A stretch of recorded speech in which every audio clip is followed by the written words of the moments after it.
What's up, ladies and gentlemen? Daily here from Steam First, and today we're looking at Offworld Trading Company. To start out, we're going to take a look at the stats. This is where you can go and view all of the stats that you've won, games that you've lost, resources gathered, things sold. Then we have a look at the options menu. We've got some limited options where the frame rates and the graphics quality, your standard stuff, however, not too in-depth. Just your basic graphic options, but that's all you need for this real-time strategy game, which has a very unique twist, which we'll look at here soon. Here's the multiplayer lobby. Now, I don't know if it was just me, but there was no games going on at this point, so I cannot comment on whether the multiplayer is good or not. However, there's tons of different filters and stats for you to look at there. Then we're going to look at the single player, which is the kind of staple of this game. It's really fun, and we will look at that right now.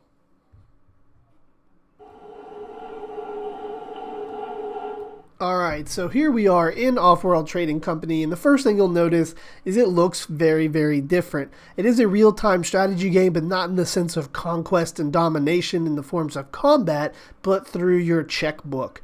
And this game does just that. It really simulates an economy. It gets you thinking of different ways to make your company better. So what you do is you start out with a single kind of starting hub, and you can choose different aspects of which your hub kind of accelerates in, and you will see tons and tons of different resources all over the map, from glass to iron, copper, things of that nature. And what you do is you use your basically claims to the planet in order to accelerate and grab these virtual minerals and these virtual mine shafts and things like that. And the way you do that is you start out with a couple, and as you progress, you are able to upgrade your hub.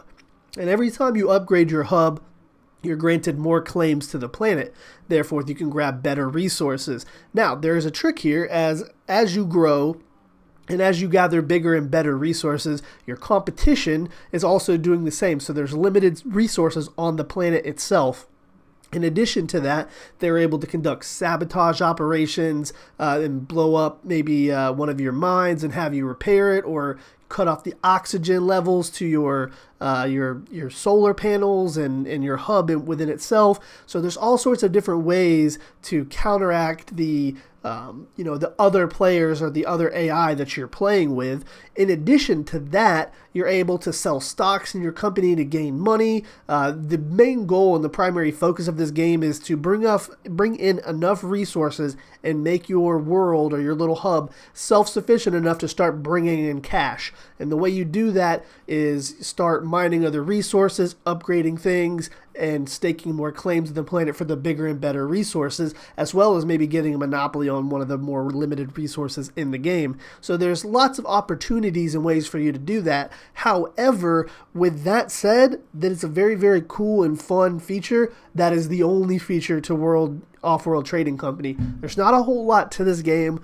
It's very, very basic and simplistic. However, I think it works in the favor of this game. It is a very, very fun and addictive game to play. Once you start, you're going to play for hours, and this might be one that you load up every once in a while. Now, with that said, and the multiplayer not working, there's not a whole lot else to cover. You've got, like I said, a couple different variations of the hub, ones that are more geared to resource gathering, some are more geared towards science and solar energy, while others are geared more towards in-depth mining of vent shafts and things like that leading into the planets. Currently, there's a couple different map types from small to huge, and that creates a very, very fun atmosphere for playing with multiple different people and multiple different AI. So, with all that said, I would definitely recommend this game. I think we're going to give this game a good old 3.5 out of 5 over here at Steam First, and this game is one that you're definitely going to want to pick up if you enjoy this kind of economic simulation with a touch of real-time strategy. And I personally do. I've been playing this game a lot lately. So thank you guys so much for watching, and we will see you next time. It's been fun. See you next time here at Steam First.